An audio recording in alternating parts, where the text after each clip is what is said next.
Hey, how's it going there? So if you're one of my regulars, you know the procedure here. Alright, turn the cameras on, and I go over here and I turn the other camera on. Click. And then I come back over here, and then I normally moan about the vocal monitor not picking up or something, or falling over the legs of the microphone stand. The unusual hitch in my jeans up because I get falling down. I'm not entirely sure the angle of the sound is right. Check if I've got my transitional objects behind me. No, how my ex-girlfriend's felt. This is a song that I thought about today. First time, I don't know how long. I used to sing this song all the time. Favorite cover version of a brilliant song. And this came to me to mind today. I was watching a movie called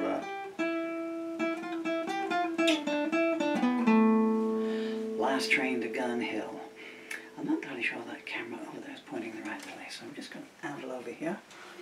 Normally what happens when I do that is I then push it into the wrong place and I end up filming the ceiling or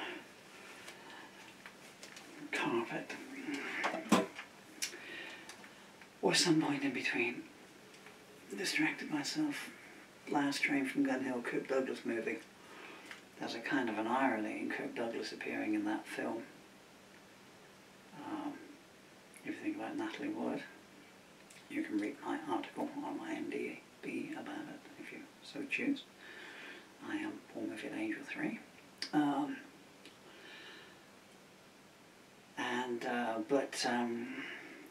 It's a film I'd advise any parents to watch. You know what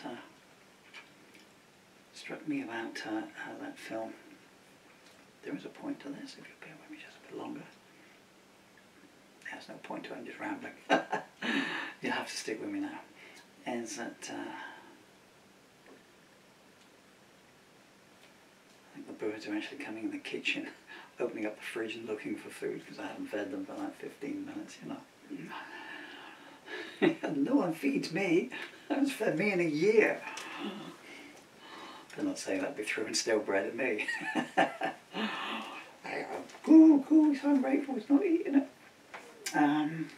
In the Last Train Down the Hill. Spoiler alert. Okay, so you've got 5 seconds to turn the camera off or the sound down, or put your fingers in your ears, or put 2 aardvarks in your ears, whatever you do to block out noise.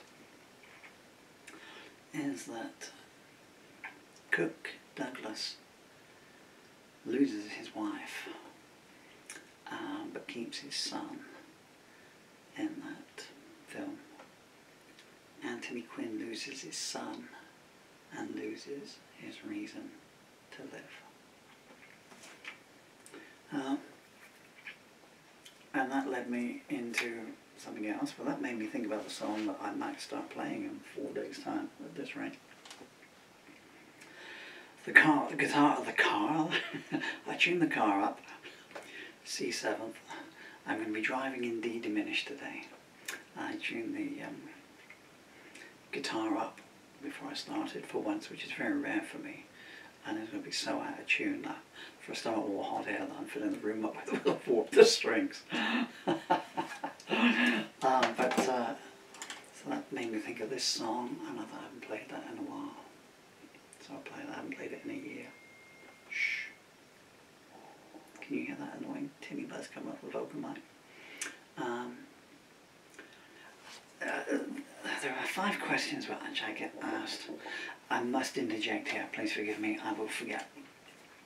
Subscribers have been sending donations into my amazing, wonderful children for watching these videos. Dylan and Emily, I forget the email address. I don't know if I'm going to be able to upload it, but I have a video message from Dylan and Emily thanking you tonight. That's Bill, and I'm so sorry, Sarah, I had a mental slip and I forgot your name at the time because your donation came in sort of a week ago and I wasn't really sure if they'd already thanked you on that one. and then I remembered later on when it was way too late, as always I hadn't. So in case I don't get to upload the video of me talking to my children tonight, which I hope to do because it's got some very pertinent, on a wider scale, I'm always wary about uploading stuff that has dirty linen being ironed in public, let alone washed, but it might need to go up. Because until certain things start coming to public mind, they won't get stopped, you know, on a national scale. But if I don't get to upload that video, the thanks that Dylan and Emily in that video sent on to Bill and Sarah, they're passing on here in person. So the questions I get asked a lot. I was going to say something rude, but I'm not going to. What comes first, the music or the words? Shall I answer them? I frequently ask questions, one of the FAQ things. The honest answer is that in almost all cases, the opening line comes to me first, and then the words start tumbling through, following it. Normally by the end of the second line, then I've got a rhythm. So the structure of the song is forming itself, not necessarily with a tune. So the words come, and the words come with a rhythm. And then when I look at the words, as I've explained before in several other videos, music just comes. I look at a set of words, whether it's my own lyrics, whether it is, you know, a recipe, whether it's a recipe for goulash. I'm so sorry, it's the disease, as I'm sure you know, that's affecting my speech problems here. You know, whether it's football results or something or another, you know.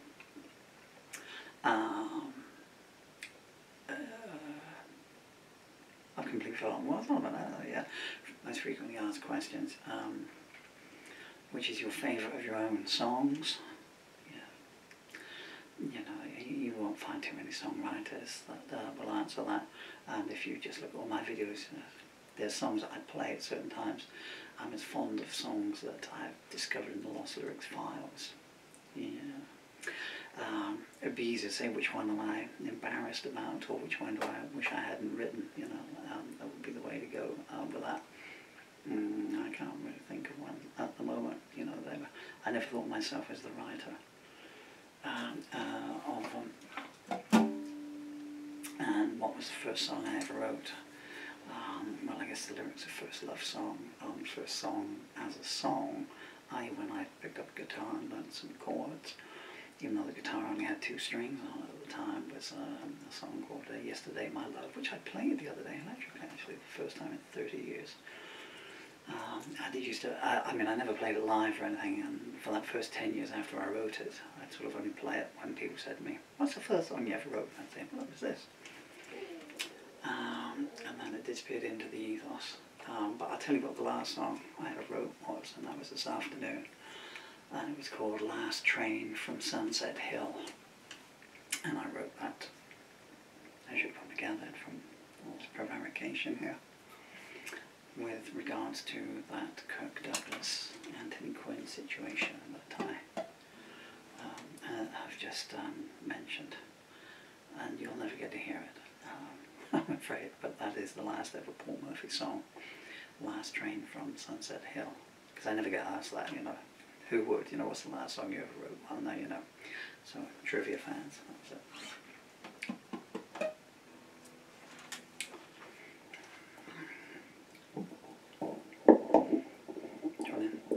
Some of the words from every day. The memories get older. Every day, life gets colder. No new ones come along to take their place. No more goodnight kisses. No more home from school embrace. I'm sure you get from that way you'll never. That song will never be out there. Anyway, so here's what I was going to do. I think it's in D. I swear this was in tune. It really was. This is a beautiful song. I came across this on a Bob Dylan bootleg all the way down to Italy, an electric version that he played on the 1989 tour. And worked backwards from there and found a version by Bob singing it with Willie Nelson. Then I went back to the great Townes Van Zandt who wrote it. And then I put my own spin on it.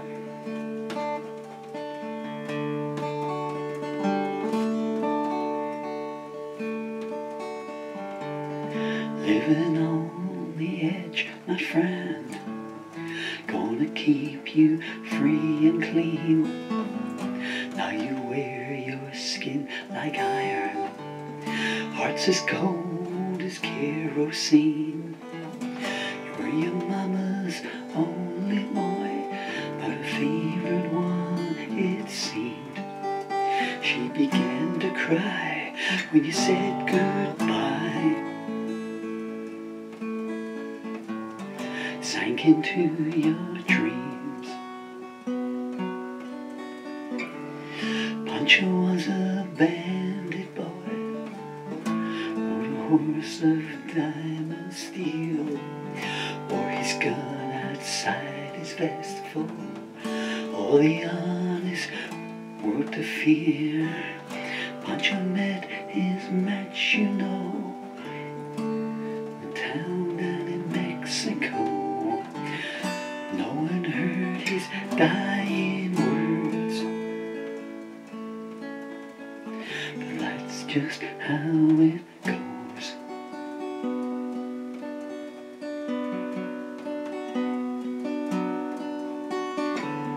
And all the federales say could have had him any day, they only let him slip away.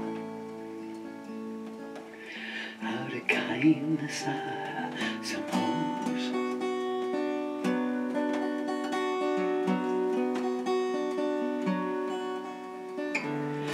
Lefty, he can't sing the blues all night long like he used to do. The dust of Pancho bit down south left a taste in Lefty's mouth.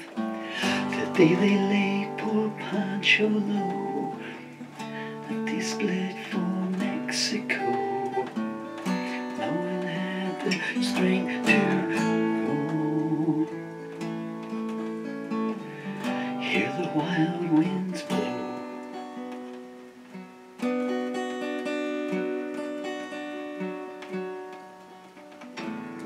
And all the federales say we could have had him anyway, they only let him slip away. Out of kindness, I suppose.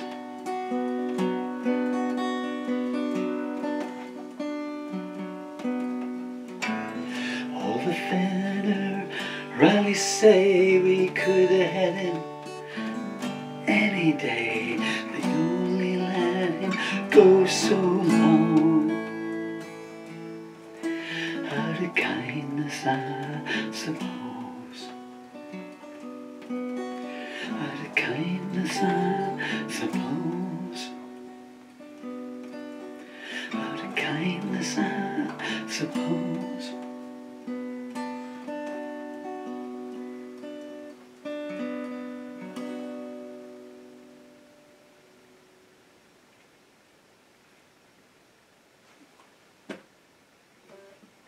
Poncho and Lefty, song by the truly wonderful, great and much missed Townes Van Zandt.